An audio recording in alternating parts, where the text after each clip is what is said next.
It's got to be appropriate with what you're eating. Let's move on. All right.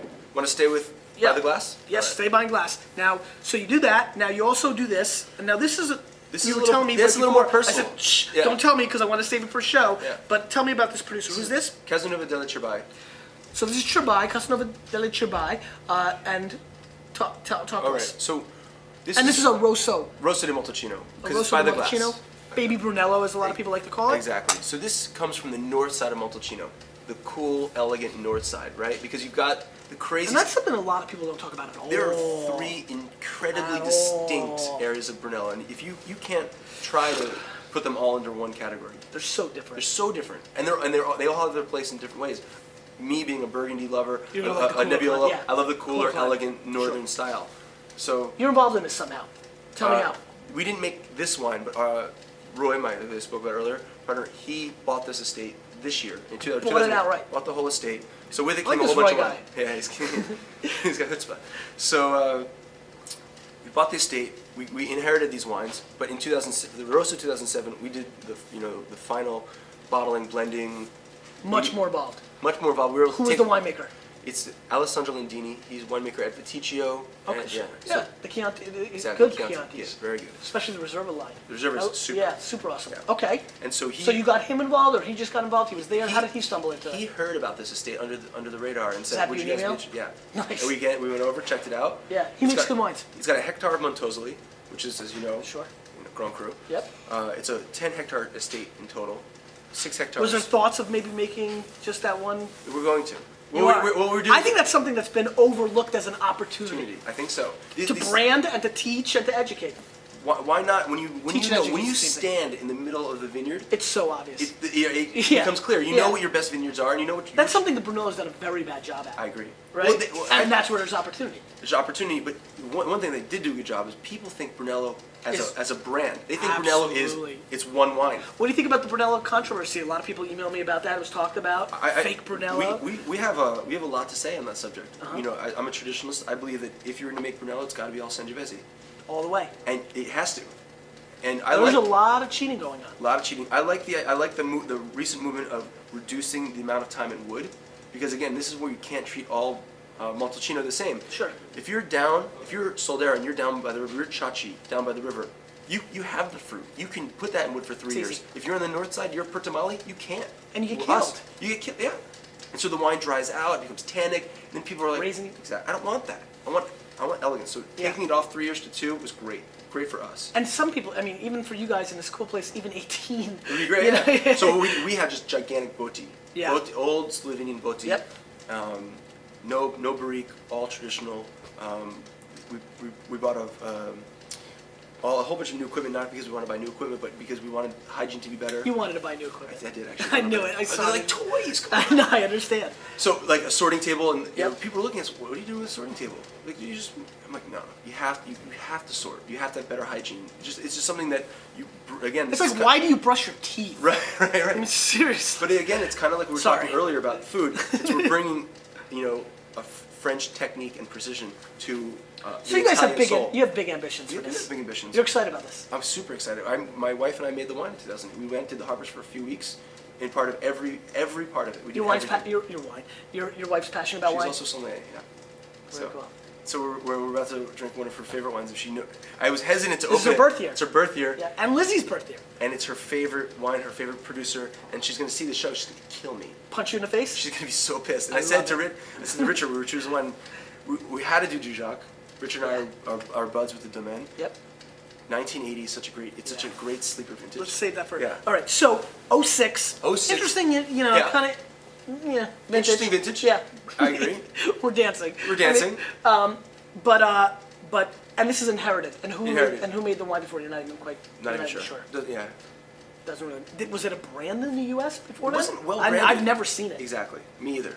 I mean, think about I never- that. If you and I have never. never I mean, seen it, yeah. was it in the U.S.? It was, but I don't Like know. did one retailer have like a deal or something on it? It was in the West Coast. Some guy on the West Coast had kind of like a whole Got it. They bunch got of it. And so All right. Let's see what's going on. yeah, Now, what is this by the glass? 22. And 22 on the Roso. So this is a premium producer. Yeah. Because 22 for glass, but I guess, again, what are you at, 88 on the list, or It's under that because 64, we 6, I mean, use this, actually? we use this a lot. What is this by, you have it on the list? I have it on the list. And You're I'm not quite sure. Not quite sure. Yeah, on the same math, it would be like 66. 60, yeah, something like that. Something like that. But the problem was we bought all of this inventory with the euro at 1.6. Right. And so now we bought. Oh, crap, are you serious? Yeah, so it kills us. So now when we buy it from the estate, we have to be, we move money Mom, from we one should pocket to the other. grab a couple classes on the way out to help them out. I mean, do the right thing. And so, Understood. so now when we buy it, we're buying it at 1.25, and so now it'll be a lot cheaper. It's actually going back up now. Yeah, but Anyway, it's a big difference. So anyway, let's give it a sniffy snip. Now, I've always been about the floral action. The rose petal thing, lilac. Absolutely. Classic nose. I mean, what do you think? Let's talk about Roso for a second Sure. while we're yapping. I mean, I'd again, love to say on this subject, please, because fire away. I think too many producers have tried to make the baby Brunello and Yep. not respected what Roso should be. Roso Okay. should be an everyday wine. Roso shouldn't aspire to be Brunello because it's not. Sure. It's not from the same plots of vineyards. if you're a kitten, don't be a lion. Exactly. Know what you are and be psyched with who you are. So don't try to age your Roso for 2 years in wood or 18 months. Keep it fresh. Keep it friendly. And that's my problem with Roso is because it becomes too tannic. Yeah. And then you lose the. And it's not big enough to handle It's it. not big. It doesn't have It's the not big structure. enough. Yeah, right. it's not strong enough. Exactly. And so That's true. that's what we did with 07. We definitely do that with 08. We're gonna keep it fresh, friendly. We want people to like. We want the cherry. It smells like tea. Exactly. And that's a little bit of time in wood, right? Yep. We want that classic Morello cherry, that really kind of like bright sour cherry to Yeah, jump. and it's hidden It's in the hidden. back end. You get It's it on the hidden, palate, yeah. but it's not. You don't get it on the nose, and that's kind of what upsets I me. get, yeah, You're getting it a little bit. But you're getting bit. that forced floor. You're getting the earth. No question. Let's give it a whirl.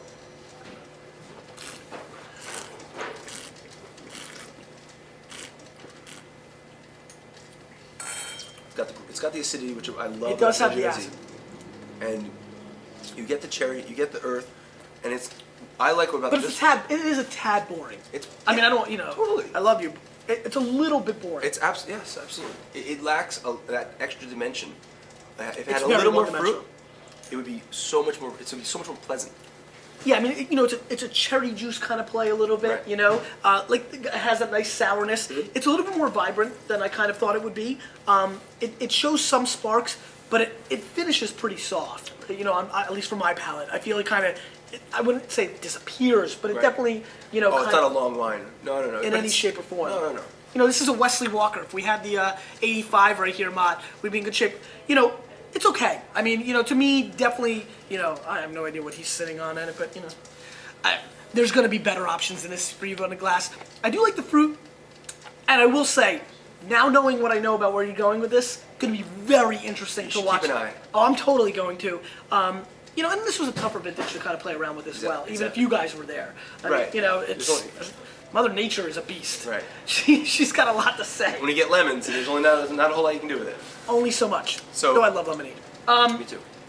So, fair enough. But Let's again, move on. yeah. Okay. Unless there was some parting shot you had. No. Got it. All right, let's get into this. Yeah. And this is, Exactly. That's all you should say. Nothing. Dujac, for people that don't know, as a matter of fact, I've probably been here 6, 7, 8, 9 times. I've probably ordered Dujac half of the times, whatever variety it was. Clos de Roche, 1980. I'm such a big fan. I mean, the 96 Dujac line of wines changed my world. Big shout out to Bobby Harmlin from Allied Beverage in New Jersey for giving me hefty allocations that allowed me to taste a lot of those wines. It's a good vintage to get started on because it's a challenging vintage for a lot of people, but whole and he cluster stuff. killed it. Yeah. And Roumier, and it was just all that Chateau d'Estate stuff back then. I was kind of in the mix. That's what happens when you buy $8.99 Tessera, the Right. new California brand. So I got set up pretty well. Let's talk about Dujac. Let's talk about Burgundy, a little bit Pinot. Sure. It's a big part of what goes on here. It's half our list, a little more than half. Is it? Is that? I didn't realize There's about that. 40, almost 4,500 selections, a little more than half in Burgundy. I didn't realize it was that heavy. It's I mean, that now heavy. that And it's I think probably about 80% of our inventory, of our actual bottle inventory, because because you buy deep. we buy deep. We buy deep. So we have a case of Haut-Brion. We've got 30 cases of Chambertin from Dujac. Yeah, I get it. So. Mott, let's get a little color action here. We got the great white cloth, so gives you a chance. Lets people see that what Burgundy likes to do as it gets older is it likes to start creating some of this copper play on the edges. But you can still see, I mean, by color, this doesn't look, close to 30. I mean, it definitely is holding up tremendously. Tell me about your love affair with Dujac, because you have one. I do. Again, this is it's a personal relationship. The new generation at Dujac, Jeremy and Diana, are really close friends. How old are they? Jeremy is a year younger than me. He's 34. He'll be 34. And Diana is a little bit younger than he. And I shouldn't disclose her age because she. Female, understood. Okay. And she's a little younger than he. 55. And so and so they're just They're really rocking close. Jeremy was a groomsman in my wedding party, and their son is my wife's godson. I mean, it's a very close relationship. Tight. So everything you say is going to be somewhat slanted. Totally slanted, and they make Chambertin that Roy owns. So it's a very close relationship. Understood. They're also widely considered one of the top producers Right. in Burgundy. I mean, this is not like some random family that they're playing Yeah. with. I mean, I'm sure a lot of you watching realize this is a big time producer. Yeah. And they're amazing people. Which makes it so much It's better, so much always, easier, right? Just to have an intelligent conversation. It's just people are passionate, smart about a lot of subjects. Yep. It's just great to go over there and hang out with them and spend a lot of time. which And we get to. the 80 vintage. I know a little less about it, other than I've tasted some and I've loved it. I wish I could say I was around to know about it Yeah. when it was in its first few years. But it was a vintage that was turned on to me by a really good client of the restaurant, a good friend, David Solomon, a big fan of the 1980 vintage. Started opening bottles of wine for me, just saying, I love this. 80 Ponceau, 80 DRC, 80 Jaillet, 80 Dujac are all killer. And so it's not a universal. It's not a universal. I was just about to jump in. Yeah. You can't just say, 80 is like 85 or 99 or 05 or something. It's not across the board, but little hidden pockets are really fantastic. So and it's holding. It's in holding. I've had some 80 Bourgogne that has just been like, I'm like, how is this alive? Yeah. That's crazy. Yeah. I imagine because your wife is an 80 also. So, yeah. So, I mean, so 80 I had an 80 Bourgogne from Faithfully. Okay. If anyone's gonna hold up. I mean, but it was like, it wasn't holding up. It was like, hey, what's up? Right. I'm 7. Right. I'm not 30. Right. So, and has this been a big hit in the store? In the shop? We don't have it on the wine list because. Oh, you don't? I can't. This guy had opened it with the wife. This is Right. a special. So you're really, we're really getting cozy here. It's a little man. Jersey love. You said Yeah. Actually, you She's said gonna- she's gonna be pissed. Yeah, but you said let's have something that's unique, blah blah blah, and then Richard said let's kill it. Wants a drink. He knows goes, this. I want Look at him in the something good. background. He's like, He's like, I want something good. let's get into this. So, this wine, I've had a lot of 85s and 90s that are more evolved than this. I think this wine is at the beginning of it's in its plateau for sure. It's not still climbing. It's there. It's sitting though. This wine's also been open an hour in these big glasses, and it's. But this is where you get tea, huh? Yeah, I'm infatuated with tea. I can honestly see myself doing tea library TV eventually. Like, I'm just all about it. Talk about something true. Like, I grew up with that. Like, born in Russia, mom, tea forever. Big Russian thing. And this is why I gravitate towards older Burgundies. They start developing this. They also develop vegetal type stuff. Yeah. I mean, I get some greenness levels from this, and that's the other thing I'm big about. And this is why I always scream about the show. I mean, I'm much more into vegetables than fruit on a global level. Oh, okay. In wine and definitely day to day. So you really like Gruner? Love it. Yeah, you got it. Love it. I mean, so I gave Greco the shout out. That's right. But this, for me, this is like vegetable. This smells like radishes. It's for me. It's not the meat of the fruit. It's the skin. Okay. It's I like that. And obviously, Domaine Dujac didn't have a destemmer at this period. They didn't even own one. So they just threw the whole clusters in the Didn't tank. even know what it was. Yeah, right. Yeah. And so that was the thing, and that's one of their distinctive styles. I mean, I think this is one of the domains where if you're served this wine blind, you kind of know you got a couple guesses. It's Dujac, maybe it's DRC, depends upon the appellation. But this whole cluster aroma. Are you familiar with Kasha? It's like a grainy kind of like Eastern European, like you eat kasha. This smells so much like Oh, is that kasha. right? It's crazy. Obscure reference. You like that, huh? God, it really smells a lot. Anybody out there who's a big kasha fan, I'm telling you right now, big time play on that. Let's give this a There's whirl. also, yeah, and there's. I mean, for me, the first thing is just jumping out of it right now. The more I swirl it, I get a little mocha kind of situation. A little coffee. It's really great. And celery stick on the palate. I get a really interesting kind of like a Bloody Mary without the Bloody Mary. You get the celery. Actually, ironically, there is a little bit of tomato action. Tomato, right? And, Yeah. right? Yeah, totally. I mean, this is really a neat wine. Greenness, it doesn't have the stinky thing that I think a lot of people would think right now. Oh, Like, yeah, that's true. No. It's totally clean. Yeah, there's no stinky cow manure. Somebody No. pooped in my face that you think about when you think about older. Right. Was that a porn No. reference, Mott? I think we have to keep that out. But something that people think about with older Burgundy, right? Like Totally. most people fringe or not in trenches, or just even a lot of people in the trenches Yeah, think that 80, that's good. are going to think it's poopy. Right. But this is not at all. Right. And this was all. Burgundy was coming out of a period where it wasn't in its greatest hygiene stage, right? And It was there in a bad place. Yeah, and so I you mean, get the a lot 70s of in that. Burgundy, You get a lot of that bread, a lot of real bad stuff going on. funky aromas, and people mistakenly think that that's good terroir action, and that You know what? kind of pisses me off. Great. You know what? Let's talk about that for half a sec, because we're into the two part of it. Yeah. A lot of people think that if you get stinkiness and dirtiness and breadness and things, oh, that's terroir, and they're mistaken. It's bad winemaking. Flawed wines. It's bad winemaking. Yeah. It's dirty winemaking, and I'm not saying that Happens all, a lot. It happens a lot. You probably see, a lot. A lot, and it's Like a lot. it's a common young sommelier, young wine drinker. It is. Affection. I used to get caught on it hard. I get caught on it now sometimes even. No, when I you're sit there. mistaking it because it's not so obvious. You're going. Yeah. It's not just fruit. You're going to something else. It's got to be complex. A little bread's okay, but not. A little bit. Yeah. Is okay, and it may actually add some complexity. I have a weird thing because bread I kind of like it a little bit, Yeah. and so I got to be. I get caught sometimes. A little horsetail. Okay. I'll take a little horsetail in the mouth. Yeah.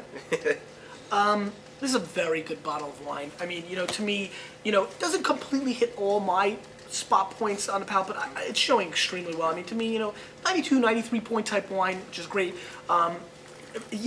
Getting an opportunity, I appreciate popping something like this, getting an opportunity to drink this. Blown away by the Saint Bones guava thing. Yeah. Like just, because I don't know why it hit me so, it's not something I'd normally see. See, I don't know what, and I don't know if you're And it's not a mango-y kind of, it's The weird. I think the flesh of the fruit is what I think is so attractive. It's got great acidity, but what you're speaking to, I think, if I'm Yeah, hearing please. you right, is the fruits you're talking about are full flesh fruits. Full fresh food. You're like, yeah, yes. You think of guava, you Yes. think of papaya, you're thinking, fruit that like you're chewing. It's like a mouth of like a meaty fruit. Yeah, and that's forget it. the skin. Yeah, I mean, yeah, it's like it's a meaty fruit. in there. Yeah. Meaty fruit. I like that, Mott. Great stuff, my man. Cool, man. Really enjoyed Hey, this. this is great. I had a lot of fun. I had a lot of fun. You're the guest. You get to ask the question of the day. Fire away. Any question you want. Tens of thousands of peeps. You ask a question. What's the question of the day? You get to ask Okay. the maniacs out there any question you want about anything, and they'll answer in the comments. I'll send you a All link. right. Oh shit. Anything you want. Go wild on them. Life, wine. Yeah, I'm sorry. No, well, you're not even close to breaking the record yet. So, curiosity of, What I'm genuinely curious. what are you curious, like, I'm- a lot of people that are into wine, I Right. mean, I think a lot of times people think of Wine Library TV and they think, like, entry level, crazy, there's so many hardcore peeps. What are you curious? This is a great curious- opportunity for you to get a pulse Right. of a wine person out there, of what they're thinking about, whatever the hell subject you're excited about. It's kind of hard because I have to ask everyone to answer honestly in a response. In that, do you want wine to maintain its traditional place in the world? Do you want wines from Montalcino to be like Montalcino, to have regional typicity and have integrity? Or do you want a lot of wines to just be cool, juicy, easy, friendly to drink? Do you want this as customers, as wine drinkers? Do you want there to be real wines that guard the tradition, or do you want everything to just taste great and you don't care if there's any typicity? Yeah, and don't I'm take a lead from him. I mean, I'm curious. No, I'm yeah. genuinely curious because I want to know what the normal guy out there, not the Gals, you, too, ladies. not the Richard Betts, not the Yeah, not the guys Betts who is a clown. have an opinion, have strong opinions about it. Yep. I want to know what people do. They care about typicity? Do they care? We say this reminds me so much of Brunello. Yeah. But if it tastes bad to them, would they rather have something that's delicious? Yes. It's a great question. I'm curious. See, the way you got to ask that is, you know what I mean? I think that's a great question. I'm down. You know what? Answer this. I know it's a Saturday. Answer it. You, with a little bit of me and restaurants like this, we're changing the wine world.